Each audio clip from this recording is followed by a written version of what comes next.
Da comienzo Voz Alternativa. Es hora de analizar sin límites de líneas partidistas y sin estridencias. Ya con ustedes, la socióloga internacional Marcia Rivera. Esto es Voz Alternativa. Muy buenos días, amigas y amigos. Estamos de nuevo en otro programa de Voz Alternativa. Hoy no estoy en San Juan, evidentemente, ni mis amigos tampoco, porque tengo dos amigos en el estudio, uno que está desde San Sebastián y otro desde Ponce, pero van a llegar dos de San Juan para mantener el equilibrio. Bueno, hoy tenemos un programa donde hemos querido combinar algunas cosas que han estado en discusión en los pasados 6 años y se ha ido acumulando una cantidad de información, de experiencias, de análisis, que nos llevan a entender un poquito mejor qué es lo que ha pasado, ¿verdad?, con este tema de la deuda pública de Puerto Rico, un proceso que comenzó hace ya bastante tiempo para la forma en que medimos el tiempo en Puerto Rico, hace ya unos 6 años, que le hemos titulado La juez Taylor Swain, la negociación de la deuda de la Autoridad de Energía Eléctrica, el inicio de operaciones de Genera, que formalmente comenzó en el día de ayer, y el reclamo ciudadano de transformación de la matriz energética y de parar el incremento en el costo de la luz. En el estudio virtual que tenemos hoy, tenemos ya a dos de nuestros invitados del día, el licenciado Ronaldo Emanueli y el economista.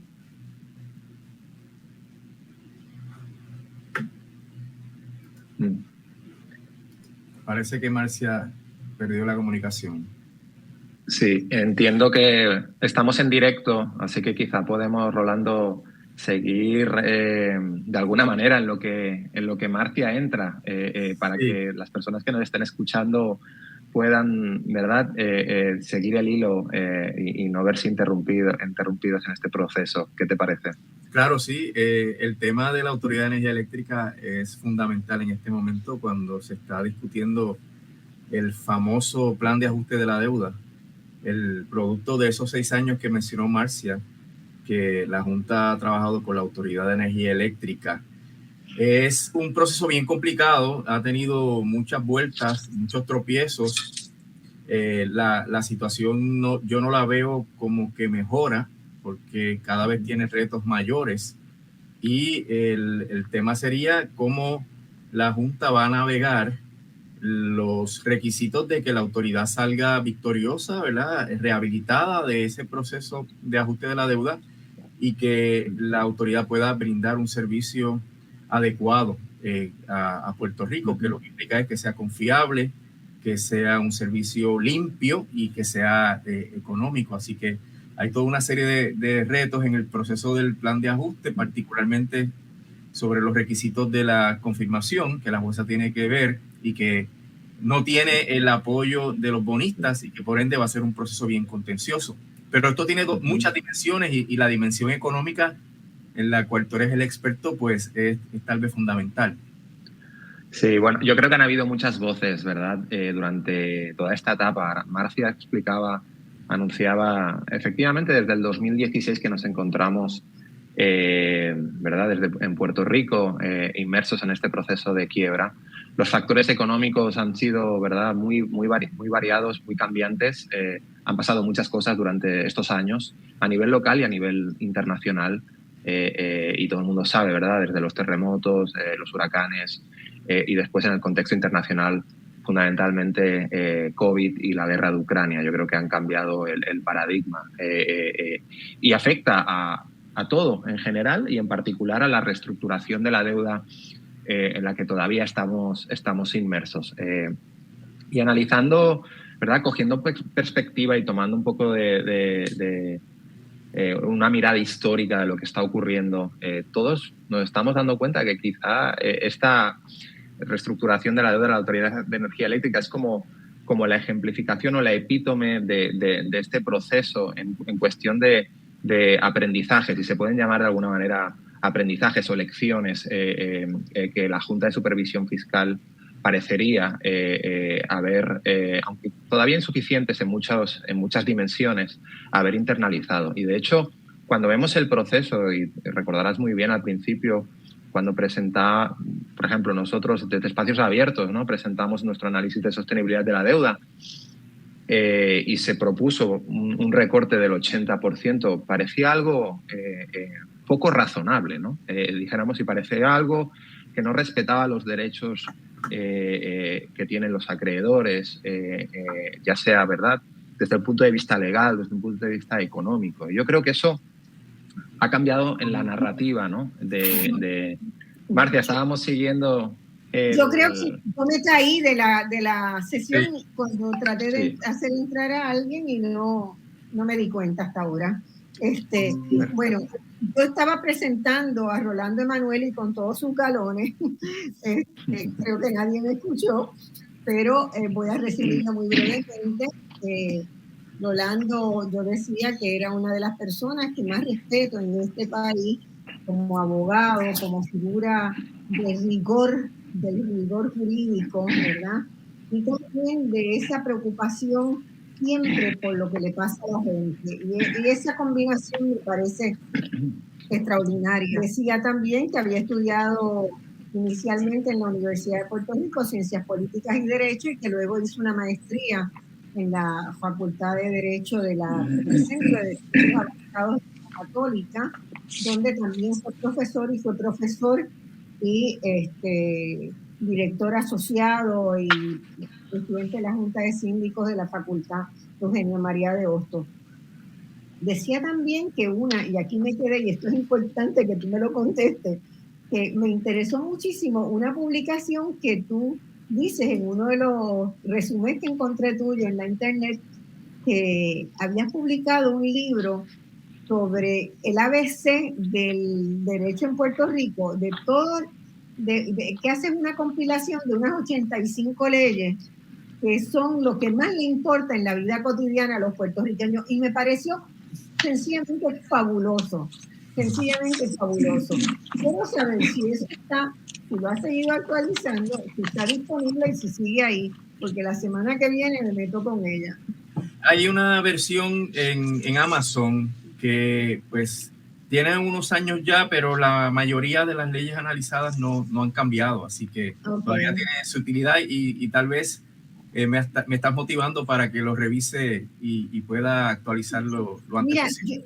Yo creo que es algo que todos deberíamos darnos de regalo de madres o de padres el año que viene, es tener esa publicación, conociendo tu compromiso, tu rigor, tu capacidad de análisis crítico. Me imagino que debe ser una obra muy grande. Yo la descubrí en el transcurso de los últimos días y me propongo buscarla para tenerla como mi Biblia de referencia. Gracias. En una sociedad que es tan, ¿verdad?, que todo llega a los tribunales, porque una de las cosas que Puerto Rico, ¿verdad?, que a mí no me gustan de Puerto Rico, es que no hay muchas maneras de resolver las disputas que no sigan yendo a los tribunales. Y sin embargo, pues hay veces que los tribunales no son la última medida, que hay maneras mejores. Doy un ejemplo de lo que pasó antes de ayer a los sucusumucus, como decía mi abuela, que después encontré que era una frase basta. El Senado de Puerto Rico aprobó un proyecto enmendado de reforma del sistema electoral. Habían pasado 2 años y medio ya y no se habían sentado a conversar los distintos partidos sobre cuáles eran, ¿verdad?, las maneras de acercarse a la reforma. Cada partido quería hacer su reforma. El Partido Popular quería tener su reforma y el PNP tenía ya aprobada su reforma convertida en código. Bastó que convocara a una ronda de conversación y salió un proyecto que fue aprobado casi para la sorpresa de todo el mundo, ¿verdad? Porque se lograron identificar los mínimos. Yo creo que en Puerto Rico falta mucho eso, y que sin eso, pues, es muy difícil llevar adelante al país. Veo también que Héctor Rosario ha entrado con nosotros y que Héctor, les voy a decir un poquito quién es Héctor Rosario. Ya yo había dicho un poco de Héctor, ¿verdad? Héctor estudió contabilidad en la UPR, con unas maestrías en contabilidad y otra en finanzas. Ha sido consultor por cuenta propia durante muchos años, pero estuvo 35 años al servicio de la Autoridad de Energía Eléctrica, donde también fue su director ejecutivo, tesorero, y cubrió muchas plazas ejecutivas y gerenciales. Él realiza también muchas consultorías en planificación estratégica, en finanzas y contabilidad. Es un placer, Héctor, tenerlo con nosotros hoy y bienvenido a Voz Alternativa. Muchas gracias. Buenos días a todos. Buenos días, licenciado Rolando Emanueli. Al amigo, buenos días a Daniel. Y buenos días a la licenciada Prado. Y buenos días, Marcia. Estamos aquí disponibles para contestar las preguntas y ayudar al pueblo de Puerto Rico a aclarar muchas cosas del desastre que ha ocurrido con el sistema eléctrico de Puerto Rico. Bueno, y a Daniel Santamaría Ots, ustedes lo han visto varias veces en este programa, incluso siguiéndome a mí, ha hecho de moderador, de conductor del programa en varias ocasiones. Héctor es un destacado economista de la Universidad de Barcelona, hizo también una maestría en Administración Pública en la Escuela de Asuntos Internacionales y Públicos de la Universidad de Columbia en Nueva York, y otra maestría en Ciencias de la Información y Datos en la Escuela de Información de Berkeley, en California. En la actualidad es analista senior de políticas en espacios abiertos, con quien Voz Alternativa, ¿verdad?, tiene un acuerdo para que se encargue de la preparación de algunos programas, donde lidera, Daniel, la preparación de informes de políticas relacionados con la responsabilidad fiscal y la transparencia del gobierno. Antes de unirse a Espacios Abiertos, trabajó como gerente del Laboratorio de Políticas contra la Pobreza del MIT, el Instituto Tecnológico de Massachusetts, y tiene otros desempeños muy, muy interesantes. Quiero decir también que Daniel estuvo muy cercano en el proceso de preparación del informe que hicieron el Premio Nobel de Economía de Stiglitz, junto con Martín Guzmán, que posteriormente fue ministro de Economía de la Argentina, y otro economista, sobre la deuda de Puerto Rico. Ellos estudiaron dos puntos que a mí me parecieron tremendamente importantes, uno de los cuales está sobre el tapete de la mesa hoy, ¿verdad?, que es la sostenibilidad de la deuda, y que vamos a estar seguramente hablando de eso en el transcurso del programa, porque es una de las variables, de los puntos que deberían estarle preocupando a todo el país, ¿verdad? Una cosa es llegar a unos acuerdos o que se le impongan unos acuerdos al pueblo de Puerto Rico, y otra cosa es si esos acuerdos no van a redundar en el mismo problema que se ha tenido antes. Bueno, vamos a comenzar, y la compañera Eva Prado, cuando pueda. Yo sé que ella es una mujer tremendamente atareada, así que vamos a comenzar. A mí siempre me gusta dar un pequeño trasfondo para la gente que nos escucha, ¿verdad?, para ubicar por qué estas personas están invitadas. No están invitadas al azar, están cuidadosamente seleccionadas, porque cada uno tiene algo que aportar en esta discusión, ¿verdad? En 2017, antes del huracán María, y esto es bien importante, antes del huracán María, el gobierno de Puerto Rico reconoció que su deuda pública total, que en ese momento se calculaba en unos 72 mil millones de dólares, era imposible de pagar en su totalidad y que había que iniciar un proceso judicial de quiebra. Es decir, Puerto Rico se fue a la quiebra. Además de esa deuda, el gobierno tenía otras y tiene otras deudas con sus pensionados, que alcanzan de unos 50 mil millones más. La juez federal de Nueva York, Laura Taylor Swain, especialista en finanzas públicas, fue designada para ese cargo de la reestructuración de los diversos componentes de esa enorme deuda que ha ahogado no solamente las finanzas de Puerto Rico, sino de las familias del país. Todo el mundo ha estado impactado, ¿verdad? Ha sufrido algún impacto producto de la negligencia, el delito de haber violentado normas de la Constitución en muchos casos, de adquirir una deuda que estaba por encima de las capacidades del país de pagarla. La premisa de que, a ver si tengo, perdón, que si tengo a alguien más aquí entrando, no. La premisa que había de que, sí, perdón, un momentito, aquí está, ya llegó la que faltaba. Hola Eva, saludos. Saludos a todos. Bueno, a Eva no necesita mucha presentación, yo acabo de presentar a los colegas. Eva no necesita mucha presentación, pero siempre me gusta decir algunas cosas. Eva es abogada, tiene una maestría también en estudios de género y desarrollo, es una destacada feminista y es consultora en temas de derechos humanos, equidad de género y participación ciudadana. Es portavoz del Frente Ciudadano de la Auditoría de la Deuda, integra el movimiento de Victoria Ciudadana, en la que dirige su comisión de educación, y en las elecciones pasadas perdió alegadamente por 128 votos la candidatura de ser representante por distrito en San Juan, y digo alegadamente porque todos sabemos que esos 128 votos venían de una unidad muy particular que fue cuestionada por prácticamente todo el mundo. Bueno, yo estaba contándoles, Eva, un poquito poniendo el trasfondo de la discusión. Esta juez federal, Laura Taylor Swain, fue la especialista designada para estar a cargo del proceso. ¿Quién tiene un loro por ahí? ¿Alguien tiene un loro? Yo no. Yo tampoco. Yo tampoco. Laura, Eva, hay un ruido, pero... ¿Tú no viniste con un loro? No, no es un loro, es un zorzal, pero ya me voy en mute por acá.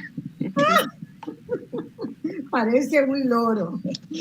Bueno, de inmediato el Frente Ciudadano por la Auditoría de la Deuda denunció, y todos escuchamos a Eva Prado salir adelante como una convicción y con una indignación. Denunció que Puerto Rico no puede hacerse cargo de una reestructuración bajo la premisa de que toda la deuda fue contraída legalmente, y que había que auditar primero. ¿Por qué? Porque había sospechas ya de un par de informes que se habían hecho anteriormente, y la Junta de Control Fiscal hizo oídos sordos y se adjudicó el derecho de ser quien audite cuando se considere necesario, y ha sido de hecho quien ha controlado el proceso del caso de la quiebra por parte de Puerto Rico. Pero no es el abogado, la Junta no es el abogado de defensa de la población de Puerto Rico. Vamos a tenerlo claro, y después yo quiero que verdad que Manuel empiece por ahí diciendo que era lo que hubiéramos esperado de una junta. Desde ese inicio han pasado 6 años de intensas vistas, estudios, confrontaciones legales, movilizaciones ciudadanas. En el interín, el gobierno desmembró la Autoridad de Energía Eléctrica, contratando a las empresas Luma y a Genera Puerto Rico, que inició operaciones ayer, con otras subcontratadas por esta. También la entonces gobernadora Wanda Vázquez firmó una ley que se llamó de responsabilidad en la emisión de deuda, que es una ley que tiene, yo diría, más huecos que un queso suizo, y que realmente no previene que una situación similar pueda volver a ocurrir. Este programa que estamos hoy busca conversar sobre la pregunta de dónde estamos y cuán trasquilado hemos salido de todo este proceso. ¿Qué puede esperar la población puertorriqueña? Y vamos a empezar con la aprobación de la ley promesa y la designación de la Junta. Les pido a Emanuel y a Eva que rompan el hielo ahí. ¿Cómo se recibió esa noticia en los diversos sectores de Puerto Rico? Emanuel, ¿y cuál fue tu primer sentido de lectura? A ver si fue igual que el mío, levantarme de la mesa indignada. Pero ¿cómo se recibió esa noticia en diversos sectores? Porque muchos vimos los problemas que iban a surgir, pero mucha gente pensó que la Junta era una Junta salvadora. Sí, mira, Marcia y compañeros y compañeras, el ejercicio que el Congreso hizo con la ley promesa fue el ejercicio más burdo de coloniaje. Lo digo porque la ley promesa destruyó la Constitución del 52, que con todas sus deficiencias le daba un gobierno autónomo, entre comillas, por no usar otra palabra, en el cual el gobierno de Puerto Rico manejaba todos sus asuntos públicos, política interna y el asunto del presupuesto. La Junta acabó con esa gobernanza y estuvo totalmente injustificado porque recuerda que esto surge porque eliminaron a Puerto Rico del capítulo 9 de la ley de quiebra en una manera sospechosa. Entonces Puerto Rico no tenía un sistema jurídico para ajustar las deudas. Se aprobó la famosa ley de la quiebra criolla y el Tribunal Supremo anuló la ley de la quiebra criolla y se quedó Puerto Rico sin ningún mecanismo. Entonces promesa pudo haber sido una ley especial de quiebras para los territorios, pero se complicó el panorama cuando le incorpora las disposiciones de la Junta de Control Fiscal, que son 7 personas no electas, que han determinado a base de un proceso progresivo de expansión de poderes, han llegado a determinar todos los asuntos de Puerto Rico. Y donde Puerto Rico no tiene nada que decir en el proceso de ajuste de la deuda, porque la Junta de Control Fiscal es quien representa en el proceso a Puerto Rico. Así que esto se veía venir. Yo no sé si tú sabes o recuerdas que escribí junto a una compañera, Yasmín Colón, un libro sobre la ley promesa, en donde analizamos fríamente el texto desde la perspectiva de abogados de quiebra y obviamente desde la perspectiva de analistas del sistema jurídico y político de Puerto Rico. Y esto se veía venir en términos de todos los poderes que le concedieron a la Junta. Aparte de que vimos el famoso título 7, que nadie comenta, que es el título que le da la guía neoliberal a la Junta, que establece, es un breve párrafo, que establece que las reformas fiscales que imponga la Junta de Control Fiscal tienen que ser reformas que garanticen, deben ser permanentes y que garanticen el libre flujo de capitales entre Puerto Rico y Estados Unidos. ¿Qué definición más elegante del neoliberalismo, de las privatizaciones, de la austeridad que la Junta vino a imponer? Así que todos aquellos que entendieron que la Junta venía a salvar a Puerto Rico de la garra, de la corrupción política y que venía a poner en cintura a la casta política puertorriqueña, pues se equivocaron, porque la Junta vino a ser otra nueva casta política corrupta, y no tengo ningún pudor ni temor de llamarla corrupta, porque hemos visto cómo se han gastado más de 1.5 billones de dólares en consultores y en contratos en Puerto Rico, dinero que pagamos nosotros, y eso obviamente, el que fuese una nueva casta política, ellos lo han aplicado con el mayor rigor y a su conveniencia y a la conveniencia de todos estos sectores financieros que se benefician de los procesos de reestructuración de la deuda. Marcia, Eva por acá, Sí. sobre la verdad, ¿cuál era la reacción o el posicionamiento de muchos grupos acá en Puerto Rico?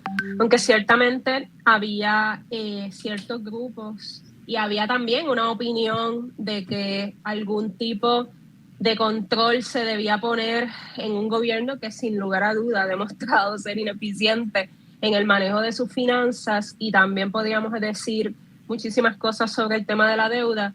La realidad es que aquí los grupos, especialmente los movimientos sociales, nos oponíamos tajantemente a la aprobación de la ley promesa. De hecho, en mi caso, en el mes de abril, que estos fueron varios meses antes de que se aprobara la ley promesa, pero que ya se estaba discutiendo en el Congreso, estuvimos en la Comisión Interamericana de Derechos Humanos expresando que ya precisamente las políticas fiscales que se estaban aprobando hasta ese momento para recortar el gasto gubernamental ya estaba teniendo impactos severos en el disfrute de los derechos humanos. Y nuestro planteamiento al gobierno de los Estados Unidos fue que promesa y lo que se estaba discutiendo en el Congreso no era la alternativa para atender ese problema, que la alternativa era una moratoria en el pago de la deuda, que la alternativa era hacer una auditoría de la deuda, que no se pagara aquella deuda emitida de forma ilegal.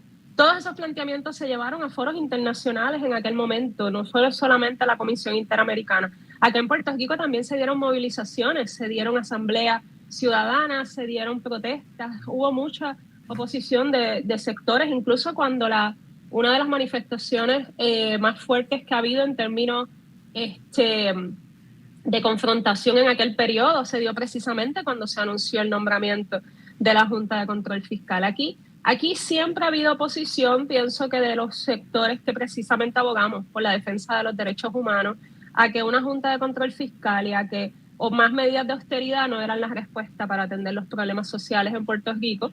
Y definitivamente también proponíamos formas de atender el tema de la deuda. Así que no necesitábamos que el gobierno de los Estados Unidos nos impusiera una ruta. Lo que necesitábamos sí era una herramienta para poder enfrentar a los acreedores, como dijo Rolando. Sí necesitábamos que nos permitieran un proceso de quiebra, pero de ninguna forma podíamos avalar ni la forma en que lo plantearon, ni mucho menos la Junta de Control Fiscal. Desde ese momento, desde que se aprobó promesa, aquí empezaron a surgir las banderas negras. Así que no podemos olvidar que había mucha oposición social a la imposición de una Junta de Control Fiscal y a los parámetros que la ley promesa nos imponía a Puerto Rico. Ahora, uno se pregunta, ¿verdad? ¿Por qué la gente no escucha? ¿Por qué es que la gente no escucha? Y esta sensación, yo la tengo que pasa en muchos países, ¿verdad?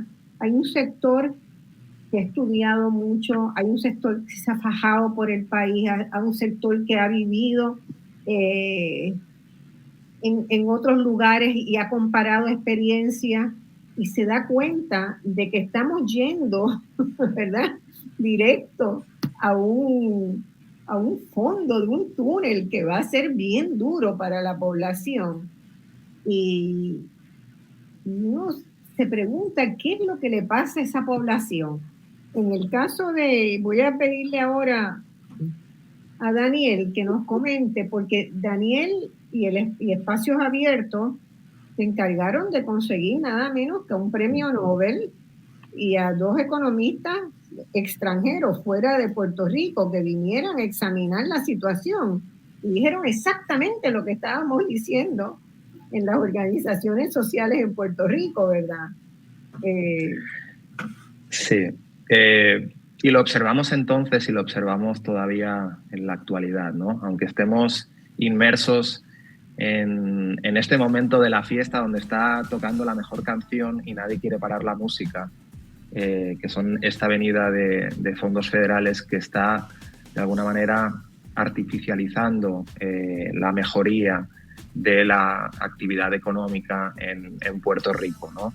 Y es algo que ya anticipábamos, que va a tomar unos años, que sin ser, dijéramos, exageradamente pesimistas, creemos honestamente que hay una ventana de oportunidad para Puerto Rico, pero esa ventana se estrecha cada día más y hay que poder tener una posición a lo que dijéramos en 7, 8 años en Puerto Rico, con qué nos vamos a encontrar y cómo lo vamos a afrontar.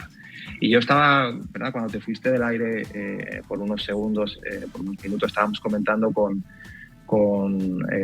Rolando el cambio de la narrativa. O sea, recordemos que cuando sacamos el estudio y concluimos que hace falta un recorte del 80% para que la deuda sea sostenible, tratando de respetar derechos de los acreedores a nivel legal y después a nivel económico, cuál es la capacidad real de pago, hubo mucha dijéramos, mucha reacción fuerte en contra de las conclusiones. No demasiado fundamentadas, son reacciones, dijéramos, un poquito más viscerales. El estudio requirió de muchos datos, mucho trabajo, mucho esfuerzo y después de una colaboración entre profesionales de alto renombre, entre ellos un premio Nobel. Pero fijémonos en lo que está ocurriendo con la Autoridad de Energía Eléctrica y vayamos un poquito a los últimos años para ver cuáles eran los supuestos y qué es lo que está ocurriendo.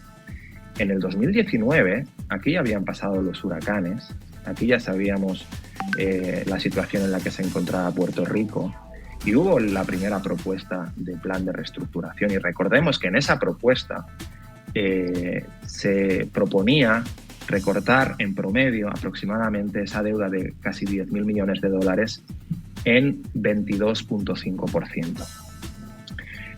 Eso tuvo una modificación recientemente en 2023, en marzo, donde pasaron a casi recortar la mitad. Y ahora se propone un recorte de más del 70%. Y esto es clave, es importante que todo el mundo entienda qué ocurre aquí. ¿Qué ha ocurrido en 4 o 5 años? Ha ocurrido mucho. Déjame, vamos a una pausa, Daniel, y volvemos contigo y luego con Héctor. Vamos a la pausa que tengo la música encima ya.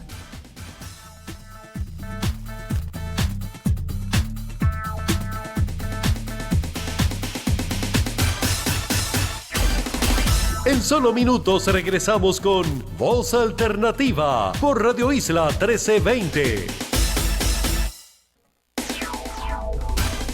Ya estamos de regreso al análisis de los temas que te interesan. Escuchas Voz Alternativa por Radio Isla 1320. Bueno, estábamos con Daniel Santamaría hoy y estábamos preguntando, él se quedó planteando de qué había pasado en los pasados 4 años, ¿verdad? Este proceso de la quiebra se inicia hace 6 años. Hace 6 años había una sensación, ¿verdad? O un discurso entre los gobernantes que Puerto Rico tenía que hacerse cargo de su deuda, que nosotros podíamos con la deuda, que nosotros era casi una cuestión ética, moral, pagar las deudas que uno tiene, ¿verdad?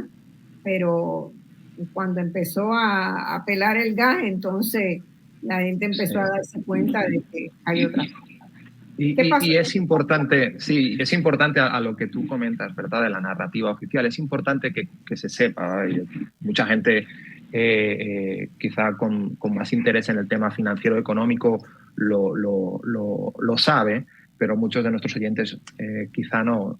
Es que cuando uno da prestado a una economía, uno cobra lo que se le llama el interés, la prima de riesgo, por la posibilidad de que ese país o esa jurisdicción entre en dificultades. Y de hecho, el profesor Stiglitz en muchas ocasiones ha dicho, muchos de los bonistas ya habían cobrado parte del principal en los años que habían estado invirtiendo en Puerto Rico, porque igual que una deuda del bono del Tesoro de Estados Unidos en su momento pagaba bien poquito porque la percepción de riesgos es muy bajita, en Puerto Rico sucedía todo lo contrario.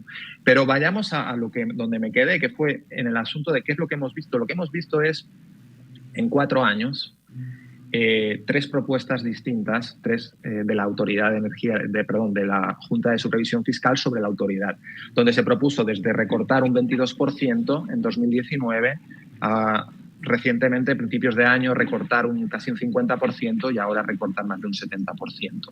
Esto es importante ver que durante todo este periodo, que es un periodo que puede parecer largo, pero es relativamente corto, en lo que es las propuestas de reestructuración que van a 30 y a 40 años, los supuestos han cambiado muchísimo para la Junta, cuando la Junta, y es importante que esto quede, ¿verdad?, cuando hace unas proyecciones, tiene que incorporar en esas proyecciones escenarios realmente que vayan optimistas, que sean positivos, pero también incorporar los escenarios más pesimistas, ¿verdad? Y ahí es donde vemos una debilidad o un déficit en las cosas que se han presentado. Y por eso, y voy a dar un ejemplo, por ejemplo, en el plan fiscal de la Autoridad de Energía Eléctrica del 2019, hacían unas proyecciones sobre el precio de la electricidad. Y proyectaban, y esto ahora nos puede causar mucha risa, pero es bien grave, una reducción del 25% entre el 2019 y en el año 2023. Y los datos están ahí, están en el plan fiscal. Claro, muchos dirán, bueno, esto era antes de la guerra de Ucrania. Efectivamente, esto era antes de la guerra de Ucrania. Por eso es tan importante, y ahí no se ha quedado obsoleto el modelo de Martín Guzmán y Stiglitz, donde modelan 160 escenarios distintos, donde tú incorporas subidas o bajadas de tasa de interés, donde tú incorporas distintos procesos inflacionarios, distintos procesos de desempleo en Puerto Rico, donde incorporas literatura económica que, pone esos escenarios sobre la mesa. Y ahí es donde yo creo que la lección aprendida sobre la reestructuración de la deuda y la duda que nos cae a todos es: COFINA ya se hizo en 2019, la reestructuración de la deuda del gobierno central ya se hizo bajo escenarios muy distintos y bajo proyecciones muy distintas. Y es por eso que lo tenemos que mirar todo desde un punto de vista global. Y ahí estos cambios en meses, de pasar a decir que recortas un 50 o un 70, dijéramos que muestran las debilidades en la incorporación en los modelos que utiliza la Junta, donde se sobrepondera muchísimo los escenarios más positivos, y entiendo que se infraestima mucho también lo que es la posibilidad de que hayan escenarios más negativos. Tú empezaste diciendo que había cierta especie de fascinación, obsesión, obnubilación con el clink de los fondos federales que venían, ¿verdad? Pero yo digo, ¿por qué todavía en Puerto Rico los gobiernos y la gente sigue pensando en esos fondos federales que ciertamente son cuantitativos, ciertamente van a tener un impacto, pero por aquí han pasado huracanes muy fuertes, como fue en 1998 George, como había sido antes el huracán Hugo, que trajeron muchos fondos federales a Puerto Rico, pero no lograron el dinamizador de la economía. ¿Por qué? Porque la forma en que se utilizan esos fondos y los procesos que van muchas veces aparejados a ellos, de tener ya pensadas las empresas que van a venir a hacer tal o cual cosa, las comisiones que le van a dar a algunos políticos para que hagan sus campañas electorales, ¿verdad? No son unos fondos que se les está dando al pueblo de Puerto Rico para que atiendan las necesidades reales de la gente. Siempre hay alguien que interpreta esas necesidades y las interpreta en favor de sus intereses personales, ¿verdad? Entonces, eso es terrible para Puerto Rico. Yo estoy segura que Héctor se ha encontrado con eso en un millón de ocasiones, ¿no? De tener un anuncio de fondos y esos fondos ya vienen marcados para algunas cosas.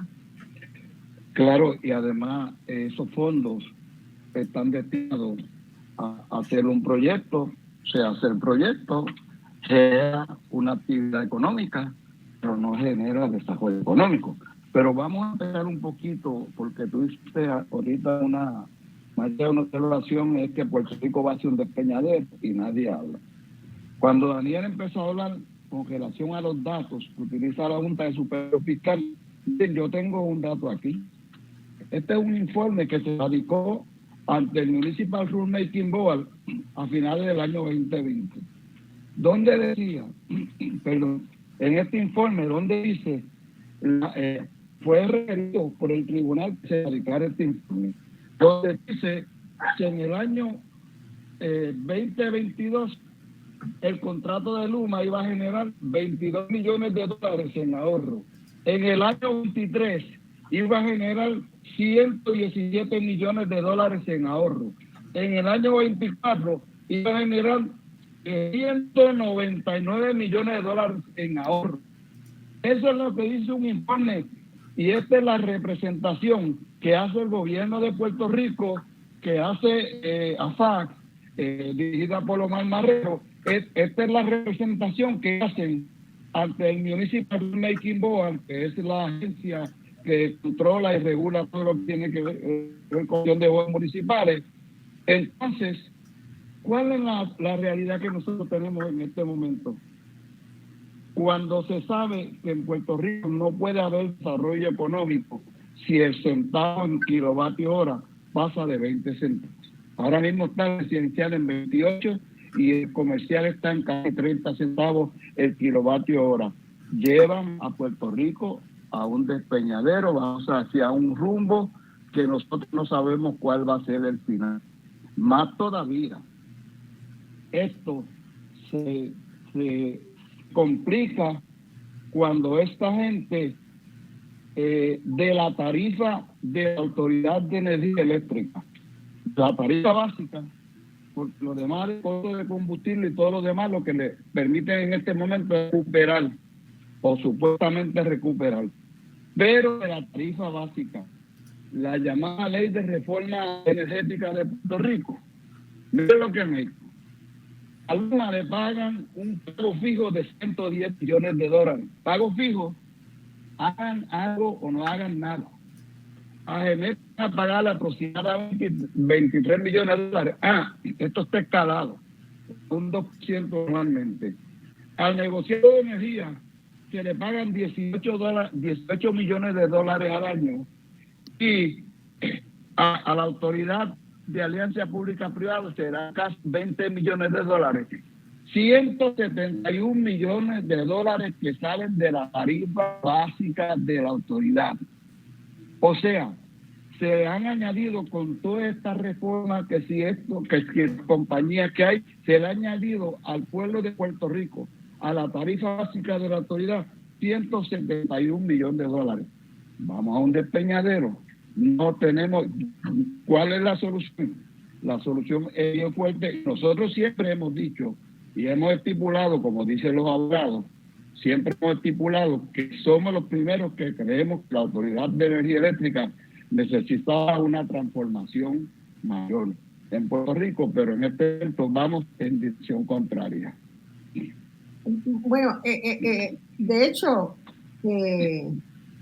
a la Autoridad de Energía, a Luma se le ordenó que parara el aumento que tenía previsto de 3.6% en la factura de julio a septiembre, ¿verdad? O sea que eso venía en un incremento escalonado y está indetente, no está eliminada esa posibilidad de que sigan.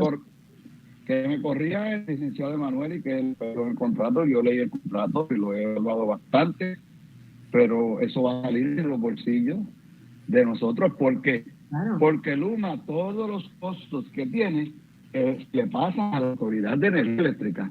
A lo que queda, un poquito que va a quedar de la autoridad, todos los costos, porque el contrato dice esto, que si lo demandan, que todo, que si el costo de salario, el 100% de esos gastos, lo único que paga Luma de esos costos fijos son los primeros 5 ejecutivos, los primeros 6 ejecutivos, que es lo que es requerido por contrato. Para todos los demás lo pagamos nosotros, los puertorriqueños o los clientes de la Autoridad de Energía Eléctrica a través de la tarifa. Manueli. Sí, esos contratos tienen unas cláusulas que son leoninas, en donde no se cumple con los requisitos básicos de una alianza público-privada, donde tenemos a dos entidades, una gubernamental y una privada, que ponen esfuerzos, que ponen capital para un bien común. Y aquí lo que se hizo fue quitarle a la autoridad todas las funciones que realizaba con un presupuesto que estaba cubierto por la tarifa para entregárselas a Luma y a Genera ahora, para que ellos usaran todo ese dinero a su discreción, porque ellos son los que proponen presupuestos al negociado, y que además ganen unos honorarios, unas comisiones, que en el caso de Luma este año pasado fue 127 millones, porque también para colmo tienen ajuste por el costo de la vida, y en el caso de Genera podría llegar a 100 millones de dólares. Así que ahí tenemos 227 millones adicionales que no estaban cubiertos. Y Héctor trajo otros números adicionales en términos del negociado, de lo que cuesta la fiscalización, en términos de las alianzas público-privadas, pero también están las rentas ocultas del contrato de Luma, que es que le da servicio a las diferentes corporaciones que quedaron luego de la reestructuración de la autoridad, que la fragmentaron en varios pedazos. Pues entonces Luma le da servicio convenientemente, y el Centro para la Nueva Economía dijo que esa era una manera de obtener rentas que no estaban sobre el tapete, ¿verdad? No se veían a primera vista. Y eso hace que la autoridad, en vez de haber mejorado su situación financiera a partir de la erradicación del título 3, la ha empeorado, porque ahora la autoridad tiene más compromisos financieros que lo que tenía cuando cayó en quiebra, en el sentido de que sí tenía una serie de acreedores que no les había pagado, no había podido cumplir. Pero ahora la situación del flujo de efectivo, y aquí Héctor es el experto en eso, es mucho más comprometida, porque en 6 años ha bajado la demanda dramáticamente, y las proyecciones que baje mucho más. Y en ese sentido, la autoridad pues tiene menos recursos a la luz de sus operaciones para cubrir los compromisos anteriores y para cubrir nuevos compromisos. Así que la Junta ha hecho un manejo terrible de las finanzas de la autoridad, porque la ha comprometido mucho más. Y todo esto, Marcia, a base de la filosofía y la ideología neoliberal de esquilmar los activos que tiene el pueblo de Puerto Rico para entregárselos a las fuerzas y las lógicas del capital y de la ganancia. Sí, yo estoy totalmente de acuerdo, pero una de las cosas que más me irrita es que todo esto se hace tras bastidores, ocultos, sin transparencia, sin que haya un lugar donde se puedan presentar y cotejar los datos, de nada. Entonces hay 1000 datos, la gente se confunde. ¿Por qué? La gente dice, pero es que este presenta un dato hoy, presenta un dato mañana. Así, yo no entiendo. Entonces no me preocupo. Y eso es terrible para una población que tenga que sentir, ¿verdad? ¿Por qué? Porque los países se desarrollan a partir de la confianza que pueda haber en una sociedad. Y yo creo que este proceso de promesa ha terminado por quebrar la poca confianza que había en las instituciones públicas de Puerto Rico. Y eso, eso tendría que ser un delito con cadena perpetua. Sí, mira, Orlando acaba de decir algo bien importante con relación a todas las proyecciones de futuro. El plan fiscal, como citaron, el plan fiscal de la Autoridad de Energía Eléctrica dice que la demanda va a bajar sustancialmente, pero en el 2028 se cae estrepitosamente. Entonces, se cae estrepitosamente, y no solamente en Puerto Rico, eso es a nivel mundial. La demanda de energía se cae estrepitosamente. Entonces, ante ese cuadro, añadiendo por un lado mucho más costos, no hay eficiencia en Luma, porque ya se han visto, por ejemplo, donde yo vivo se va la luz todos los días, y para variar esta mañana después, cuando empecé a prepararme, tuve que buscar unos métodos alternos, porque tenía acceso al internet y a la computadora. Para que tú veas. Entonces, un sistema eléctrico deficiente no puede propiciar una economía fuerte, definitivamente. En los años 1960, en los años 1970, cuando el país creció, la demanda en la autoridad creció en doble dígito y la autoridad eléctrica pudo suplirla. Ahora Luma no tiene ninguna intención, ni tiene ningún incentivo de hacerlo, porque un pago fijo de 100 millones de dólares, que después del primer año comienza a 105 millones, escalado, como dijo Rolando, por la inflación, no tiene porque no hay consecuencias, porque si fuera, yo hubiese hecho un contrato donde hubiese puesto penalidades por bajo desempeño e incentivos por buen desempeño, pues entonces ahí sí que ellos se podrían evaluar, pero ellos no tienen ningún tipo de penalidad. La penalidad tienen que ocurrir 3 métricas totalmente deficientes, pero tienen que ocurrir 3 veces por 3 años a la misma vez, que Rolando me corta. Pero vamos a poner plan 2 y no ocurre el otras dos, ya no hay penalidades. Y ustedes saben lo que es. Se quieren los informes que radica ASCO y a los dueños de Luma en la Comisión Federal de Intercambio de Valores, en el Security and Exchange Commission, donde una de las estrellas de los ingresos de ellos es Luma en Puerto Rico, por los millones que le está generando. ¿Cuánto dijo en el primer informe? Que había 18,000 millones de dólares en contratos. Están ahí, están en la página, en la página del Security and Exchange Commission. Esos son datos que no se pueden refutar. Que había 18,000 millones de dólares para contratos en Puerto Rico. Y después dice al final de esa observación, en esa presentación que le hizo al inversionista, y no tenemos que invertir ni un solo centavo. Nuestra inversión en Puerto Rico es cero.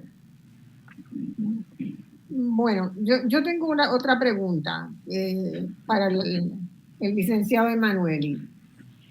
Cuando la juez confirma un plan de ajuste de deuda, ¿verdad? Eso es una orden final que es vinculante para todas las partes involucradas en el proceso y que no estará sujeta a impugnaciones en otro tribunal y foro. ¿Eso está escrito en piedra? Bueno, para confirmar tiene que cumplir con la sección 314B de la ley promesa, que tiene toda una serie de requisitos bien importantes, entre ellos los principales, que el plan cumpla con la ley de Puerto Rico y la ley de quiebra, y segundo, que el plan sea viable. Y todo lo que nosotros hemos dicho, ahí es que yo quiero ir. Todo lo que hemos dicho en términos de la situación financiera y la situación económica global, pues apunta a que ese plan no es viable, que la autoridad no va a poder cumplir con los dos criterios de confirmación sobre viabilidad, que son que pueda cumplir con los compromisos financieros incurridos en el plan, y número dos, que con esos compromisos pueda dar los servicios que se merece el pueblo de Puerto Rico, que la Junta lo ha definido como servicios confiables, servicios económicos y limpios. Y eso no lo va a poder cumplir porque la autoridad se va a quedar sin el efectivo necesario para completar la reconstrucción, que no hemos hablado aquí, que hay una reconstrucción que va a requerir de 2,000 a 6,000 millones de dólares adicionales a los dineros que ha asignado FEMA, y por ende, si no hay ingresos disponibles, si no hay acceso a los mercados de capital, ni hay fondos federales, la autoridad no va a terminar jamás su reconstrucción. Y eso va a hacer que la autoridad quiera y tenga la presión de ir aumentando la tarifa permanentemente para tratar de cubrir esas deficiencias de efectivo. Así que, a mi juicio, la primera parte de tu pregunta, el plan está difícil de confirmar. Obviamente hay unas fuerzas que van por encima del derecho, Marcia. Aquí no podemos ser ingenuos. El derecho es una cosa y las fuerzas que hay detrás son otra. Pero el otro asunto es que el plan, si se confirmase por la jueza, es apelable. Se puede ir al primer circuito, luego al Tribunal Supremo de los Estados Unidos, pero una vez esos tribunales intervengan y tomen su dictamen, pues es una orden que habría que cumplir, salvo, Marcia, y esto es importante, salvo que entremos en un proceso de descolonización hacia la República Asociada o la independencia, donde ese elemento se mantendría sobre la mesa, porque esa deuda es repudiable, porque es una deuda impuesta durante el proceso de coloniaje. Y si te fijas el proyecto, aquel que radicaron en el Congreso, el último, en donde único la deuda había que asumirla era bajo la estadidad. Bajo ninguna otra circunstancia estaba la deuda incluida. Y es porque en un proceso de descolonización legítimo, esa deuda es una deuda que es repudiable, es una deuda dañina, ¿verdad?, para el pueblo de Puerto Rico, y esa sería la alternativa. O sea, que tiene que ir a un nivel más allá de lo que son las circunstancias de hoy inmediatamente. Tiene que haber puesto en marcha un proceso de descolonización para que tengamos algún suspiro en algún momento, o sí, tengamos la posibilidad de algún respiro, ¿verdad?, en algún momento. Desafortunadamente, pero sí hay alternativas. Y con la de Cofina... Son todas deudas odiosas, como se llama en el derecho internacional, son todas deudas odiosas. Esa deuda pero ya eso solamente puede atenderse en caso de que Puerto Rico entre en un proceso de descolonización. Sí, porque esa deuda ya es final y firme. Ya ese es final y firme. Y la del Commonwealth también, la del gobierno central también es final. La del gobierno central es final y firme. Y esas son deudas que se, digamos que se descontó una parte mucho menor de la que hubiera correspondido, ¿no? Sí, ahí el recorte fue insuficiente, lo dijeron los economistas, lo dijo Espacios Abiertos, igual pasó con la deuda del gobierno central. La situación del gobierno central es terrible también. La Junta admite que para el 2027, y eso Espacios Abiertos y Daniel lo han analizado y explicado, que para el 2027 vuelven los déficits estructurales. A la jueza Taylor Swain, ellos le dijeron que esos déficits venían en el 2035 y hay un párrafo terrible de la orden de confirmación que dice que para el 2035 Puerto Rico lo que debe son como 2.000 millones. Por tanto, para esa fecha Puerto Rico podía manejar esa situación del déficit estructural y que por eso el plan era viable. Pero no le dijeron, un par de años después ya no era el 2035, el 2027. Así que la quiebra viene para encima. La segunda quiebra del gobierno central, a la luz de las propias proyecciones de la Junta, no de cualquier otra persona. Daniel, ¿quieres añadir algo? Sí, no, o sea, nuestro proceso de análisis, esta cuestión de, a veces lo denomino como la bola de cristal de la Junta, ¿no?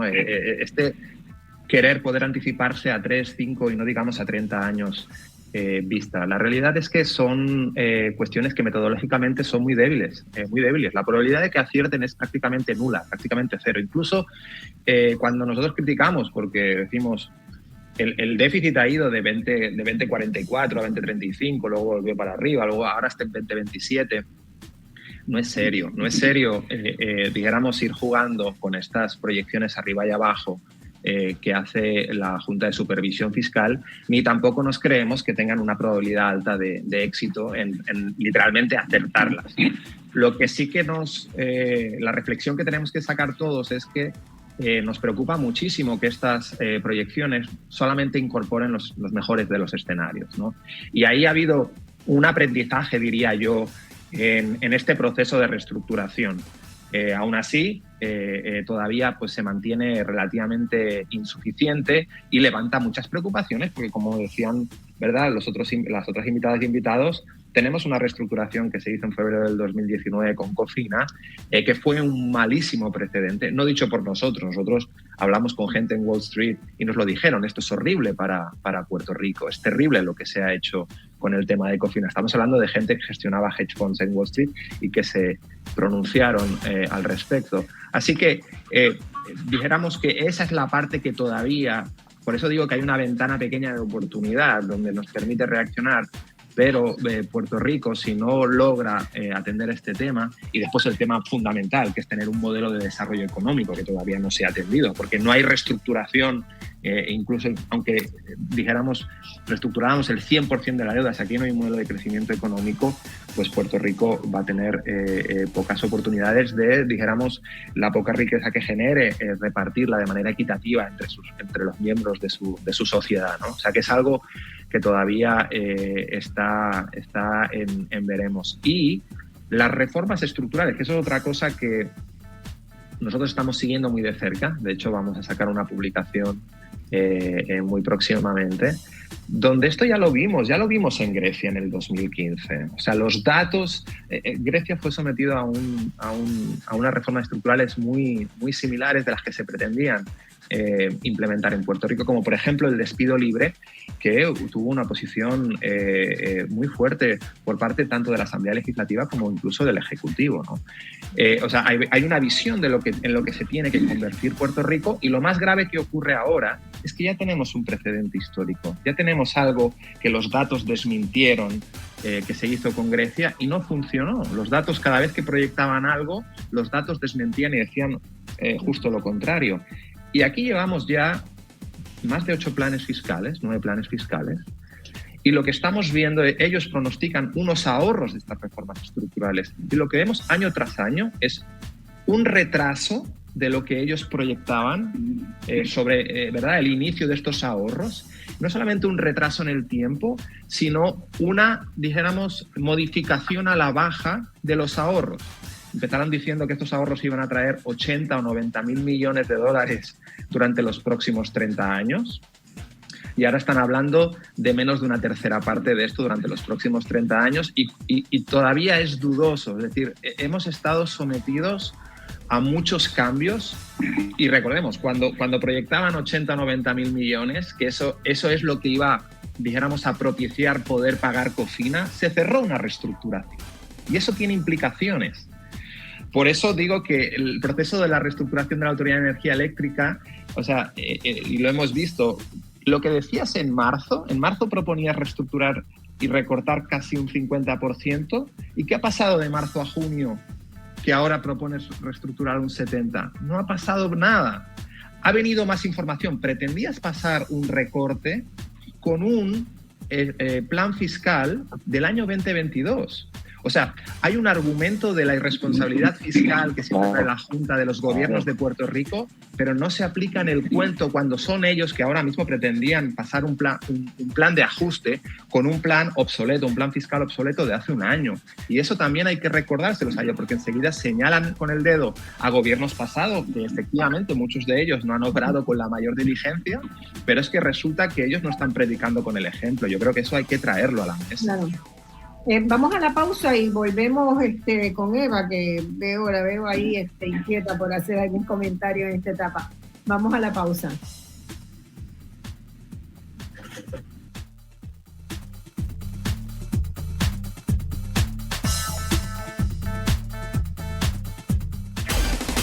En solo minutos regresamos con Voz Alternativa por Radio Isla 1320. Ya estamos de regreso al análisis de los temas que te interesan. Escuchas Voz Alternativa por Radio Isla 1320. Bueno, Eva, desde la perspectiva en que tú te has movido durante estos pasados 8 años ya que estás trabajando con el tema de la deuda, ¿verdad? Más o menos.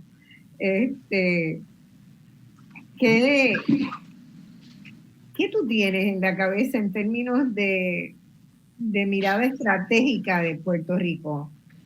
Bueno, me gustaría reaccionar un poco a lo que dijo Daniel sobre cómo la Junta no ha traído, por un lado, ni un modelo fiscal ni de gobierno distinto a los ejemplos fallidos que hemos tenido en el pasado, y que tampoco son el ejemplo a seguir en su manejo de los análisis que se necesitan para este proceso de reestructuración. Y no solamente en el caso de energía eléctrica. Pues yo puedo pensar, por ejemplo, en el caso del gobierno central, cuando uno de los planteamientos principales de la auditoría de la deuda era precisamente identificar las responsabilidades de todos los actores que cometieron ilegalidades y que cometieron, incluyendo del sector privado.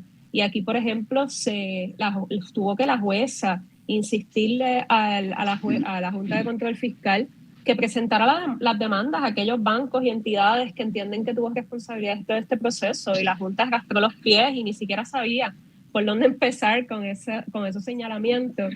Y como el informe de Cobre and Kim, la misma entidad que ellos contratan para hacer una supuesta auditoría, que no lo fue, pero que definitivamente trajo a la luz muchos temas sobre la deuda, también incluye una serie de reclamos, sobre todo en el tema de la Autoridad de Energía Eléctrica, de posibles violaciones a las leyes, tanto del SEC, del Security and Exchange Commission, como otros tantos códigos y leyes del sistema financiero, y no ha pasado nada aquí al respecto sobre todo eso. Así que la Junta no ha venido a presentar un modelo de gobierno ni de manejo de finanzas que verdaderamente resuelva los problemas de Puerto Rico y repita muchos de los errores y muchas de las malas prácticas de los gobiernos de los gobiernos locales. Dicho eso, pues definitivamente pues estamos viendo, por lo menos en el caso de la Autoridad de Energía Eléctrica, me parece importante resaltar que estamos viendo un poquito de luz al final del camino con el tema de que hayan reconocido que su plan de ajuste de la deuda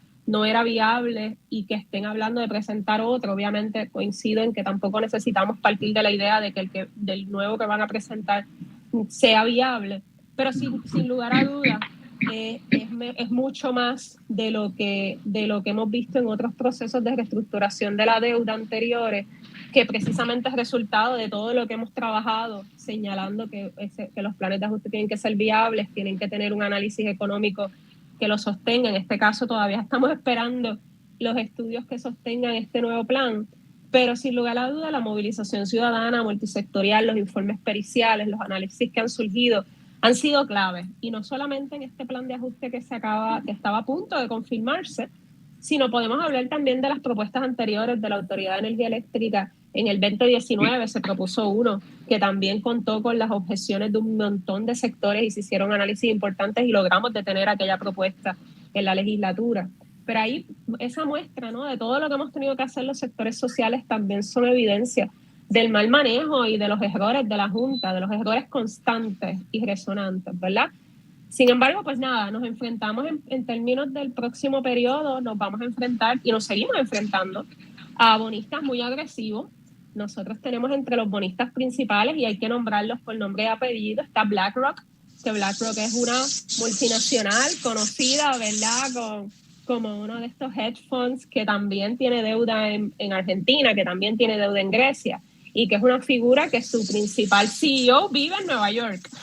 Así que, y esta es una de esas entidades que insisten que se le pague el 100% de la deuda de los bonos, aunque ellos no lo compraron a ese precio, porque ellos adquirieron estos bonos según los informes que presentan en el tribunal para eso del 2019. 2019 después del huracán María, después de los terremotos, así que estamos frente a precisamente, bueno, no habían pasado los terremotos, perdóname, después del huracán María. Y eso es importante reconocer a quienes le debemos y que no son enemigos pequeños, son enemigos grandes, pero que hasta ahora estamos viendo cómo este proceso sigue su curso y seguiremos ahí militantes esperando el próximo plan de ajuste de la deuda. Héctor. Bueno, mira, hay otro tema que nosotros, ¿verdad?, con relación a esto, porque la reforma del sector energético no se da en el vacío. Si no se da en el vacío, ya que tenemos una compañía deficiente en Luma, no sabemos de generar, porque ha comenzado hace 2 días, pero no esperamos nada bueno, y que destruyeron el sistema de tiro. Y yo tengo para compartir con ustedes unos datos bien importantes. Mira la gráfica que yo preparé. La gráfica del dinero que tenía la Autoridad de Energía Eléctrica desde el 2015 al 2022. No vienen pagando la deuda del sistema de retiro desde el 2013. Pero mira esta gráfica. Ellos terminaron con 313 millones de dólares en diciembre. Esto es de los informes de la Junta de Gobierno de la Autoridad de Energía Eléctrica, o sea, de las propias fuentes. En el 2016 terminaron con 421 millones, en el 2017 con 317, y para en el 2020 616 millones, 2021 856 millones, y en el 2022 760 millones. Dinero suficiente para pagar la deuda de la Autoridad de Energía Eléctrica. Nunca la pagaron al sistema de retiro. Nunca pagaron esa deuda. En ese periodo de tiempo, los mercados crecieron a un ritmo, algunos de ellos se duplicaron. ¿Qué quiere decir con esto? Que todo esto fue orquestado de una forma, y como decía Roberto Sánchez Vilella, hay que tener cuidado a quién le ponemos en la mano reformar el gobierno. Porque esta reforma lo que vinieron a destruir prácticamente todo lo que no cumplía con sus propósitos, lo destruyeron. Y como yo les dije, que ahora mismo lo que quieren es demonizar también, decir no, la del cargo adicional que se apruebe, si se aprueba, se va a pagar el sistema de retiro de la autoridad. Pero había dinero suficiente. Y en un momento el sistema de retiro de la autoridad solamente estaba funcionando con los ingresos que tenía de las inversiones, pagaba las acciones de todos los pensionados de la autoridad. Que esto no se da en el banco. Esto fue bien estructurado. Destruir la autoridad, destruir el sistema de retiro y por ende, no podemos llamarnos engaños, con todo eso se está destruyendo la economía de Puerto Rico. No hay fábrica que venga a Puerto Rico ahora mismo. No hay a nadie que se le pueda promocionar diciendo tú vas a pagar 29, 30 centavos el kilovatio hora. No hay nadie que pueda, no hay desarrollo económico en Puerto Rico, ni lo va a haber. La danza de los millones que tenemos va a ser temporera y vamos a caer otra vez en lo mismo que estábamos antes. ¿Cuánto de la danza de esos millones se irá por los ríos subterráneos que corren en el país hacia las campañas de los partidos principales? Eso sí, yo entiendo que casualmente nos venimos hablando de eso hace muchos años, ¿verdad? Pero cuando nosotros miramos la legislación electoral de Puerto Rico, lo que ha hecho es ir pareciéndose cada vez más a la federal, donde eso no es problema, ¿verdad? Donde los donativos de corporaciones a las campañas no son problema.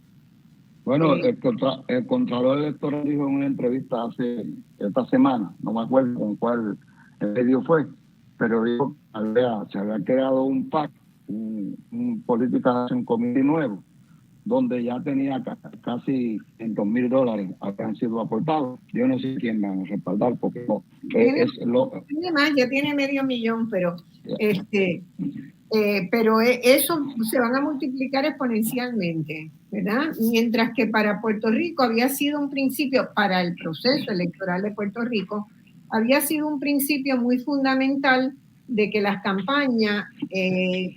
campañas no interviniera el dinero corporativo. Y eso, la reforma que se hace en el 2011, uno de los puntos claves que se incluye, se ha mencionado mucho, que saca, ¿verdad?, los partidos coaligados, pero para mí lo más importante de la legislación del 2011 es que permite, ¿verdad?, es que va federalizando el sistema electoral puertorriqueño para hacerlo cada vez más parecido al de Estados Unidos, donde el dinero corporativo es lo que mueve las elecciones, lo que mueve el proceso electoral. Déjame añadir algo en relación a eso. Está la corrupción burda del quid pro quo, ¿verdad? Donde el político hace algo a cambio, ¿verdad?, de que esta entidad privada o persona privada le dé un regalito. Y está también el proceso que se da de depositar en cuentas en el extranjero, en los sistemas bancarios, ¿verdad?, que apoyan todas estas redes subterráneas financieras que permean en todo el mundo. Pero también está lo más común, y es la influencia, en donde el político que vota a favor de una privatización sabe que si toca las puertas de Luma degenera porque necesita algo, sabe que los ejecutivos de esas compañías lo van a tomar en cuenta, le van a dar empleo a sus parientes y dolientes, le van a permitir participar, y como ha ocurrido hasta en el Tribunal Supremo de los Estados Unidos, te van a pagar viajes para que te vayas de vacaciones, viajes de, como en el caso del juez Thomas, de más de $500,000. O sea, eso ocurre constantemente, donde el político no ha tomado un solo centavo directamente, pero indirectamente en beneficios a su familia, a su persona y a sus afiliados políticos, pues son beneficios cuantiosos, y así es que funcionan ellos. Claro, hay muchas maneras de hacerlo, y ahora lo novedoso es que se pueden inscribir esos PACs, no solamente en Puerto Rico, sino en Estados Unidos también, donde pasan más disimulados, ¿verdad? Pero pueden inscribir un PAC en Estados Unidos para un candidato o para un partido de Puerto Rico. Y eso es un proceso que yo creo que va a tener va a dejar un mal sabor en la política y contrario a lo que Puerto Rico necesita, que es aumentar la tasa de participación y de la gente que se entusiasme con el proceso político, lo que va a hacer es expulsar gente. Porque si ya todo esto está comprado, todo esto está arreglado, o sea, yo tengo que buscármelas por donde pueda y como pueda. Eso es bastante terrible. Y yo me pregunto, ¿verdad? ¿Qué proporción de los fondos federales, de esta derrama de fondos federales, se va en eso? Se canaliza a través de eso, se utiliza para eso. Y probablemente es más grande de la que nosotros nos imaginemos. Porque Marcia,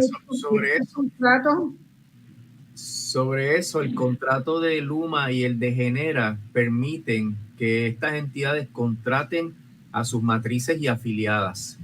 Eso permite que no haya competencia, ¿verdad? Licitación competitiva. Y al no haber licitación competitiva, pagan por los servicios o por los activos o los bienes que reciban los precios que le dé la gana a la matriz o la afiliada. Y eso permite que un % significativo de ese dinero federal se vaya en esos gastos ociosos, en esas ganancias exageradas, exorbitantes, ¿verdad?, que van a tener todas estas compañías. Y ese dinero se va a hacer sal y agua y no va a dar para terminar la reconstrucción, desafortunadamente. No va a dar. No. Ni siquiera...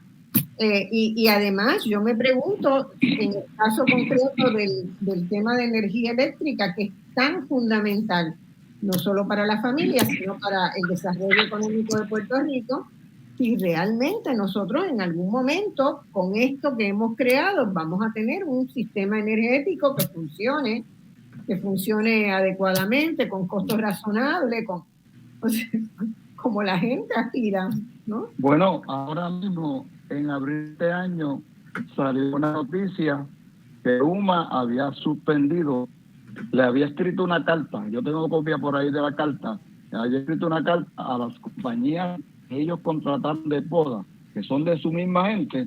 En abril le dijo, tiene que parar la actividad porque ya el dinero que había para poda se acabó. O sea que de abril en adelante yo no puedo seguir podando hasta que no llegue el nuevo presupuesto. Eso no ocurría en la Autoridad de Energía Eléctrica. Eso no ocurría, definitivamente. Porque el Luma no le puede decir a los árboles para de crecer. Entonces, en esa época, que es la crítica, cualquiera que conozca la Autoridad de Energía Eléctrica sabe que entre enero y marzo, nosotros, la autoridad, comienza a prepararse con todos los planes, con todos los trabajos para enfrentar la época de huracanes que comienza el 1 de junio. Cualquiera que conozca la energía eléctrica, sin embargo, ellos te escriben esa carta diciéndole, mira, no puedes seguir podando porque no tengo dinero para pagarte. El contrato sigue vigente, cuando llegue el próximo año fiscal, te activo otra vez. Entonces, así, ¿dónde está la calidad del servicio que se le prometió al país? ¿Dónde está la calidad del servicio que necesitamos cada uno de nosotros? Como yo le dije, estamos sufriendo. Donde yo vi se va la luz todos los días y mucha gente en Puerto Rico, las estadísticas de la duración de las interrupciones y las estadísticas de la frecuencia de las interrupciones ahora son mucho mayor que cuando comenzó Luma el 1 de junio del año 2021. No, y es importante, y disculpen, yo creo que lo que está de trasfondo en toda esta conversación es el asunto de la erosión institucional que está experimentando Puerto Rico. Yo creo que eso es bien importante traerlo a la mesa. Y cuando vas a los datos, recordemos, Puerto Rico en la última década ha pasado a tener de 230.000 empleados, ahora tiene poco más de 100.000. En términos de dólares y centavos gastados en nómina gubernamental, se gasta ahora mismo un 25% menos de lo que se gastaba. Quien está tomando entonces las decisiones son toda esta serie de consultores que han salido en la conversación, que si los McKinsey, que si los Ernst & Young, con una visión muy determinada para lo que quiere para Puerto Rico y con una visión muy determinada de lo que debe ser la sociedad puertorriqueña. Dejando el poco sufragio universal que tengamos o los elementos constitucionales y de institución, el voto, ¿no?, en Puerto Rico, a un segundo plano, totalmente a un segundo plano. O sea, aquí la visión es de estas compañías y así es que se está orquestando todo el gobierno, ¿verdad? Así es que se está entendiendo qué Puerto Rico tiene que hacer de ahora en adelante. Y recordemos, los gastos, cuando vas a analizar, y nosotros lo hemos analizado, los gastos en consultores se han multiplicado por un 260% desde que Puerto Rico empezó a tener problemas con el gobierno en el 2006. Cuidado, para mucha gente que nos escucha, bueno, pero es que el gobierno no funcionaba o no funcionaba de la manera que las ciudadanas y los ciudadanos en Puerto Rico se merecían, y eso es correcto. Y cualquier transformación de ese gobierno debe pasar por el control efectivo de la producción y la provisión de los elementos de servicios esenciales de un gobierno. Y es ahí donde estamos viendo que no tenemos el control, que no vamos a tener el control, ni lo tenemos ahora, ni el control futuro, y donde los parámetros bajo los que operan estas dinámicas no tienen nada que ver con el bienestar de la ciudadana o el ciudadano. Hay unos mecanismos de optimización y maximización de beneficios que están ahí y que toman control de la producción y la provisión del servicio público. Y es ahí donde yo creo que la conversación se torna un poquito más compleja, porque ¿qué podemos hacer más allá, ¿verdad?, de denunciarlo?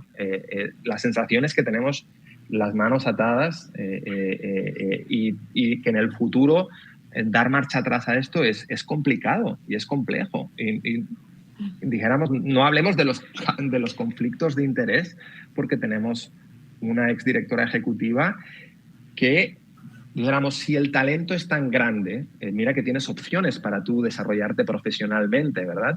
Pero dejó agotar lo que el contrato le prohíbe, que eran 6 meses, para poder irse con una firma que habías contratado, y te vas con la firma que está entre los top 3 de que se han llevado millones de dólares. O sea, es decir, las decisiones de Puerto Rico en manos de una persona que hace eso y que critica ¿verdad?, el comportamiento de funcionarios públicamente electos y de administraciones anteriores. O sea, es una cuestión complicada que deja a Puerto Rico en una situación de mucha debilidad. Yo creo que complicada no es la palabra, es descarada. Vamos a tenerlo claro. Vamos a tenerlo claro. De acuerdo. Puerto Rico supo tener un sistema de organización profesionalizada de la administración pública durante muchos años, que fue ejemplo de muchos países de América Latina que venían acá a ver cómo funcionaba el sistema de mérito de Puerto Rico. Todo eso se fue derrumbando, se fue erosionando en la medida en que empezó esto que describía Rolando, ¿verdad?, las distintas formas de poder financiar las campañas políticas con el toma y dame, ¿no? Yo te voy a ofrecer algunas cosas y te voy a dar un puesto de trabajo para tu hijo, tu sobrino, ¿verdad? Todo ese clientelismo que empezó a entronizarse y que ha ido desmantelando. Ahora, lo que a mí me parece increíble es que la estrategia ahora, como ya eso llegó como a un nivel donde ya hay muchos casos de corrupción que van a los tribunales, los federales están encima de eso, entonces ahora lo que hay que hacer es privatizar el servicio público para ver entonces si hacemos esas mismas patrañas con los privados, porque ya el servicio público está en esqueleto, bien por lo que le han cortado en presupuesto, bien por lo que le han minado en términos de capacidades instaladas en conocimiento. No hay sistema de mérito, no hay evaluaciones. ¿Qué sistema público puede funcionar cuando no hay evaluaciones ni monitoreo de progreso, de impacto, de efecto? O sea, eso en Puerto Rico no existe en la práctica. Hay un concepto que me gusta mencionar, que con todo este movimiento neoliberal, el gobierno se va a convertir en un administrador de contratos. Claro. Donde no va a haber ninguna función pública, solamente ver cómo utilizo el dinero de las contribuciones para adjudicarlo en contratos de servicios, someter todas las lógicas de la ganancia y ya, eso es lo único que haría el gobierno, y lo cual es terrible porque no hay entonces un fin común y no hay el fin del bienestar común, ¿verdad? Que debe ser la idea de bien común está tan disuelta ya que va a perderse, ¿no? Correcto. Entonces, y además, negociando con las privadas políticamente, pues no le trae quizás tantos problemas como le trae en el gobierno, ¿verdad? No tienes que llenar los informes de ética, no tienes que llenar que te puedan hacer una querella por ahí, no, o sea...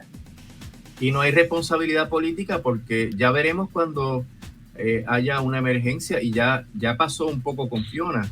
No, eso es Luma. No me vengas a molestar a mí. Yo gobierno, yo no tengo nada que ver porque eso es Luma. Ve, habla con Luma.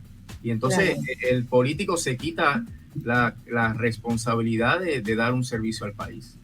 Entonces, sí, esa es una buena noción, ¿verdad? La desestabilización,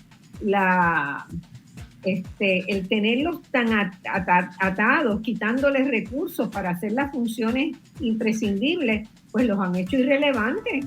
Y entonces ahora bregamos con terciarización.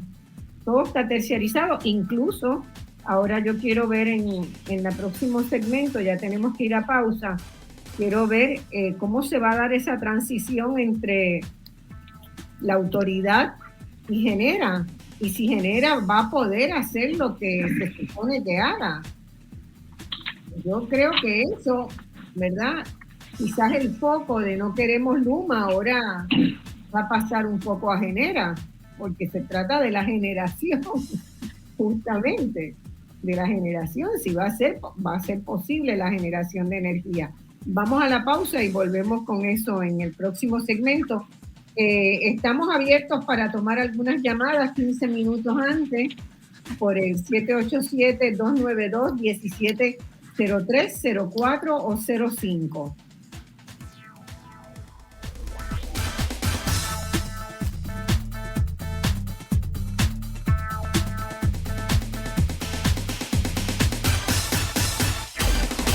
En solo minutos regresamos con Voz Alternativa por Radio Isla 1320.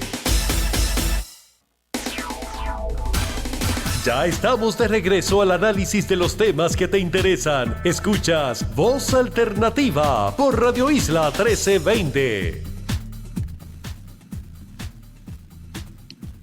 Bueno, mis amigos, volvemos aquí con el último segmento de este programa donde hemos estado conversando sobre lo que ha pasado en los últimos 6 años en Puerto Rico, donde se ha estado tratando en el Tribunal Federal por la juez Laura Taylor Swain las quiebras de Puerto Rico, ¿verdad? La quiebra de Puerto Rico y los distintos segmentos de las deudas públicas que se tienen.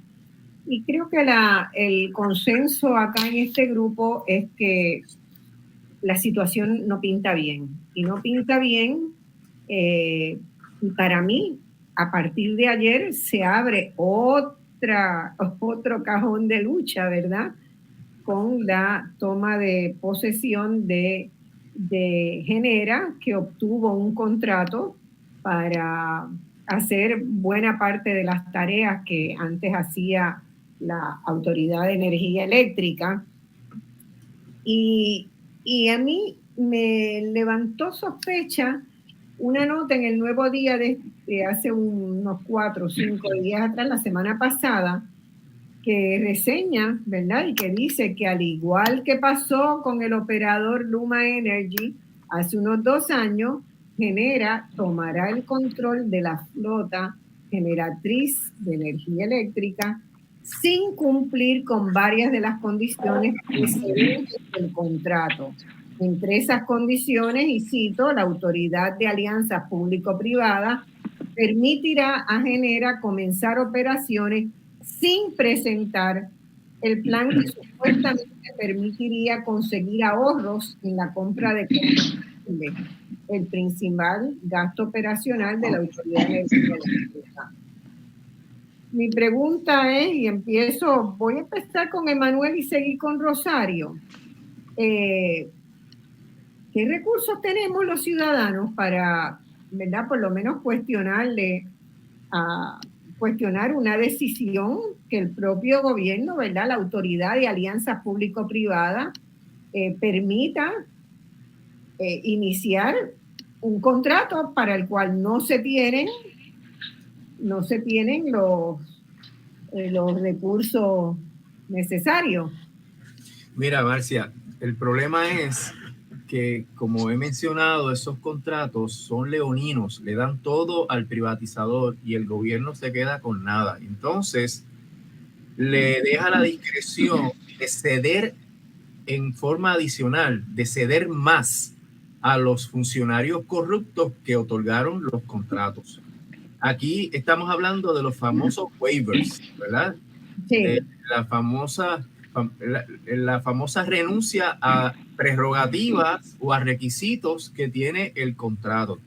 Y en este proceso de Luma se dio constantemente que la Autoridad de las Alianzas Público-Privadas y Fermín Fontanés estuvieron renunciando a sus prerrogativas como entidad fiscalizadora para que Luma siguiera operando a pesar de que no cumplía con el contrato. Y pasa lo mismo también con Genera. Desafortunadamente, no hay en el sistema de derecho actual un mecanismo para poder lidiar con ese problema, porque van a decir que esa discreción se la dio el contrato y que es una obligación de las partes. Sabes que la UTIER radicó una demanda de interdicto preliminar y permanente en la Corte de Título 3 y la jueza Taylor Swain, a pesar de que es evidente que la vida de la UTIER depende de que se ejecute o no se ejecute ese contrato, resolvió que la UTIER no tiene legitimación activa. Cuando Estados Unidos, el Tribunal Supremo, acaba de resolver que una diseñadora de páginas web que nunca nadie le ha pedido que haga una página para una pareja de la comunidad LGBTQ+, nunca se lo han pedido, tiene legitimación activa para impugnar la posibilidad de que algún momento le pidan eso y que ella tiene el derecho a decir que no. O sea, es un caso totalmente hipotético. Y aquí la UTIER sufre un impacto grandísimo porque alrededor de 600 de sus miembros se mueven ya sea al gobierno central o se mueven a Genera, y eso implica pérdidas económicas, el derecho que tienen sus miembros a disfrutar de todas las prerrogativas del convenio colectivo y de la representación sindical, etcétera, y la lista es larguísima. Y todo eso se le explicó en la demanda a la jueza y dice que no hay legitimación activa. Pues mira, no solamente el contrato es leonino y priva al pueblo de cuestionar decisiones de los ejecutivos corruptos que están administrando los contratos, sino que los tribunales le han cerrado la puerta a las personas más directamente afectadas por estas privatizaciones. Por eso es que... Pero la alianza, habría que cuestionar a la alianza, ¿no?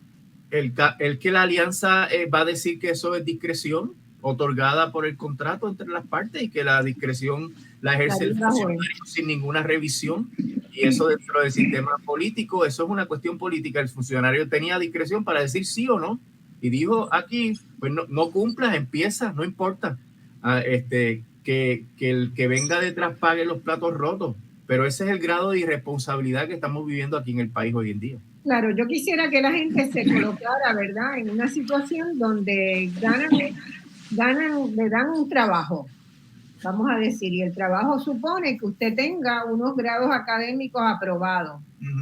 Y supone que usted sepa de una serie de cosas sobre las cuales usted dijo que sí que sabía, pero no ha demostrado que sabía. Y que dijo que usted tenía acceso a unas fundaciones que podría llenar una propuesta para conseguir dinero, pero usted no lo ha hecho.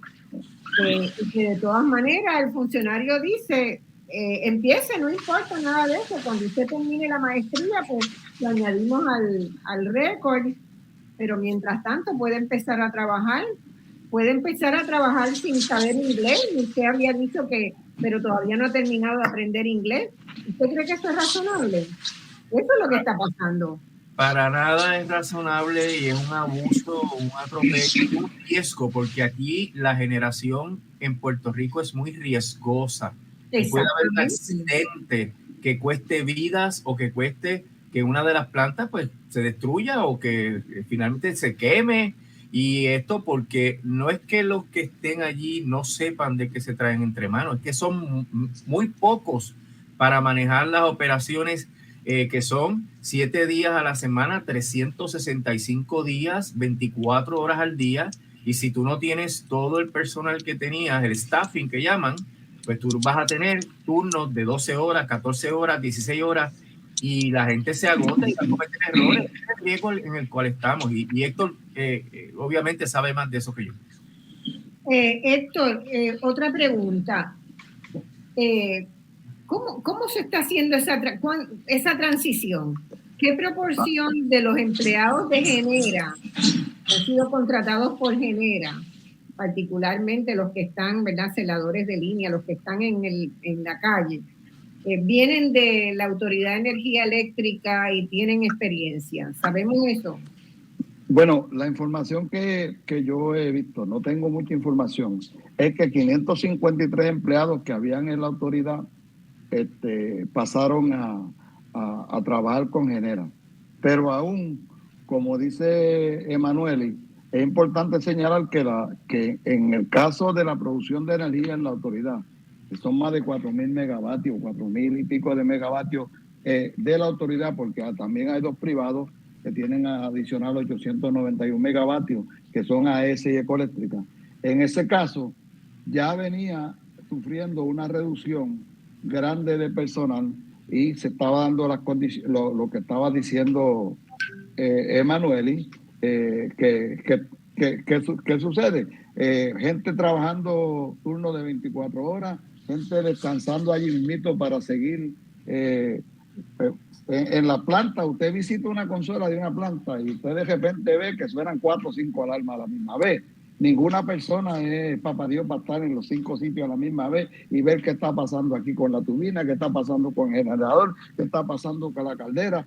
Todas esas cosas se necesita personal y personal diestro para saber si tiene que tomar algún tipo de decisión o no debe tomar algún tipo de decisión.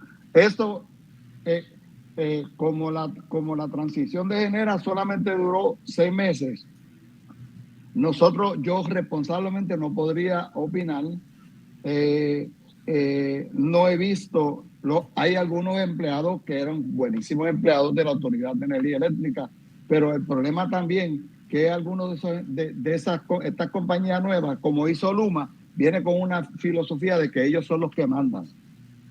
Entonces el que sabe no puede mandar, sino que tiene que seguir instrucciones. Pero mira, Marcia, hay una cosa que para una digresión un poquito, pero con el mismo tema. Ajá. El gasto más grande de la Autoridad de Energía Eléctrica es combustible. Sí. Y dentro del combustible, el gasto más grande es de gas natural. Entonces, Genera es propiedad de Nifoltres. Y Nifoltres es el productor de gas natural que le vende. Es la compañía, es la compañía de gas natural que le vende a la Autoridad de Energía Eléctrica en este momento. Y ahora Nifoltres le va a comprar a su parent company, a su compañía matriz, a su dueña, le va a comprar el gas natural. Entonces, aquí hay una falta de transparencia. Tremendo negocio. Tremenda, que por más que digamos... Tremendo negocio. Pero imagínense en qué situación ponen. Yo soy el gerente de Genera.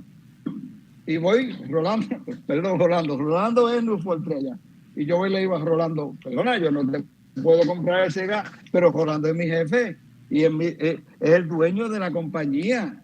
Entonces ya ahí ocurrió un conflicto de intereses tremendo, que no hay forma de cómo lidiar con él. Lo mismo que pasa con Luma y con Luma, porque mira, hay 3 compañías, Cuanta y ASCO son los dueños de Luma, y hay 4 oficiales ahí que están en la Junta de Directores de Luma, en la Junta de Directores de Cuanta y en la Junta de Directores de ASCO.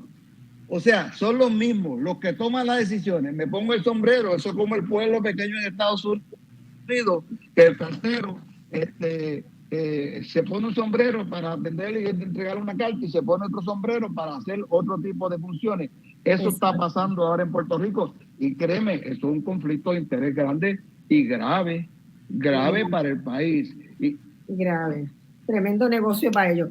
Hay 2 llamadas en turno. Vamos a ir tomando, pásenme la primera. Hello. Hola, buenos días, buenas tardes ya. Sí, saludos, los felicito por el programa. Nosotros estamos viendo los efectos. Usted sabe que en la vida todo es causa y efecto. Estamos viendo los efectos de un gobierno y de un partido político que quiere obligar a Puerto Rico a meterlos en la anexión. Y todo esto que está sucediendo es para eso. O sea, ¿usted se acuerda del chat de Ricky, donde uno de los publicistas decía que vamos a dejar a Puerto Rico sin puertorriqueños?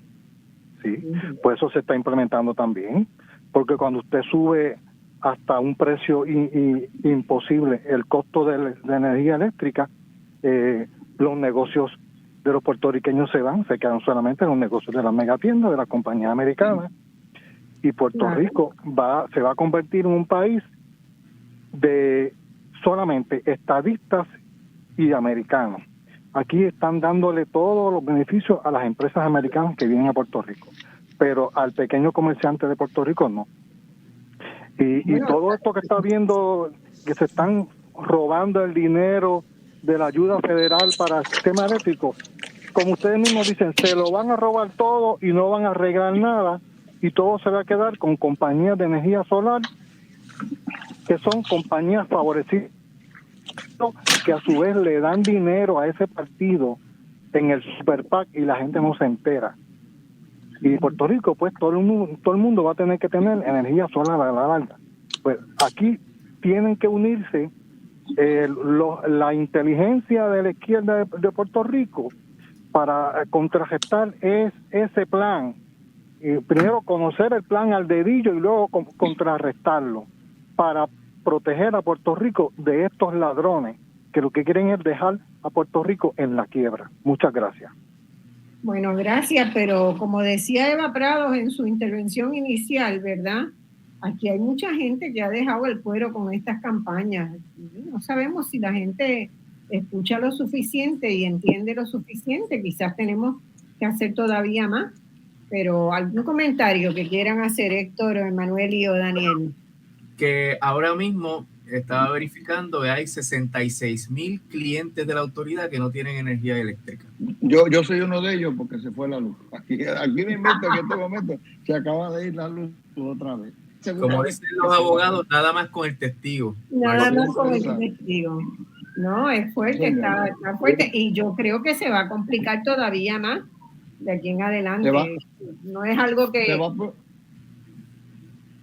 Sí. Pero mira, Marcia, yo no sé, ¿verdad?, quién va a trabajar esto, pero el país tiene que indignarse porque nos llevan a un despeñadero y falta algo bien importante. La orden ejecutiva durante el COVID prohibía cortar la luz en Puerto Rico. Pues ya esa orden cesó y ahora mismo están trabajando industriales cortando la luz y cortando la luz a los comerciales. Deja que lleguen a cortar al 1.250.000 clientes residenciales que hay en Puerto Rico, que más del 25% no debe, para que tú veas cómo van a ver la diferencia entre una compañía privada y una compañía pública. Se complica todo en Puerto Rico, se complica todo. Vamos a la segunda llamada que tenemos. Hola, buenas tardes. ¿Cómo están ustedes? Bien, bien. ¿Quién nos habla? Le habla Aileen. Aileen. Sí. Eva ya me conoce. Hola, Eva. Mire, yo creo que vamos a tener que llamar a una asamblea de pueblo. Yo creo que hay invitar a todas las personas que están preocupadas por todas las cosas que ustedes han dicho, y que cada cual aporte a ver qué es lo que se puede hacer. Esa es mi sugerencia, porque ya no sé qué más decir. Bueno, muy bien. ¿Hay alguna otra llamada? Pues buenas tardes. Adiós. Buenas tardes. Hola. Hola, buenas tardes. No sé si hay ninguna, parece que no hay otra llamada todavía. Bueno, vamos a ir redondeando, nos quedan muy poquitos minutos ya, 5 minutitos para redondear. ¿Qué podemos esperar? Héctor, vamos a empezar con la autoridad. Bueno, mira, yo siento mucho pesar lo que ha pasado en Puerto Rico. Como yo dije, la empresa Energía Eléctrica, y siempre lo he dicho en todas mis comparecencias, necesitaba una transformación, pero también necesitaba financiamiento. Y el financiamiento llegó, ahora acaba de llegar la luz, y el financiamiento llegó y está el dinero que no han sabido utilizar. Hay que decirlo, hay que dramatizar. Entonces, sin embargo, todo lo que se ha montado, como dijo muy bien Daniel, todo lo que se ha montado en Puerto Rico se ha montado sobre unas proyecciones totalmente fallidas, facturas. Mira, el informe que yo cité ahorita dice que del 2025 al 2027 Puerto Rico, el sistema eléctrico va a tener un ahorro de 837 millones de dólares. 837 millones de dólares. ¿Y qué es lo que nosotros estamos viendo en este momento? ¿Cómo en ahorro?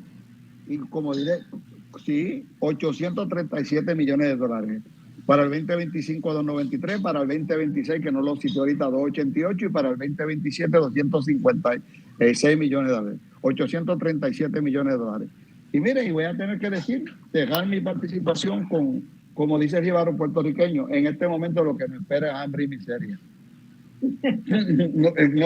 No podemos decir otra cosa, porque el panorama que vemos, ese es el panorama que vemos totalmente.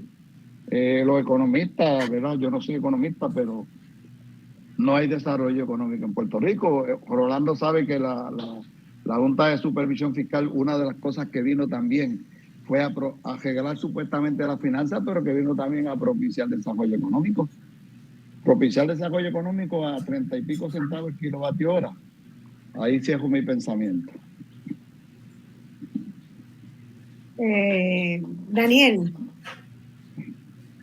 Bueno, cuando hablamos de qué podemos esperar, casi con toda probabilidad lo que nos espera es una subida en la factura. O sea, en la moción informativa al tribunal que se sometió por la Junta el 23 de junio, es curioso que desvelan que sí, que hay un recorte mayor, pero lo que no... y es claramente, levanta muchas suspicacias que tengan una cosa y no la otra, pero no desvelan el famoso legado de sobrecargo, el legacy charge que dicen en inglés, a cuánto va a ascender. El 14 de julio lo sabremos con el nuevo plan de ajuste. Así que hay que estar muy atentos, porque sí que nos va a dejar en una situación de menos competitividad.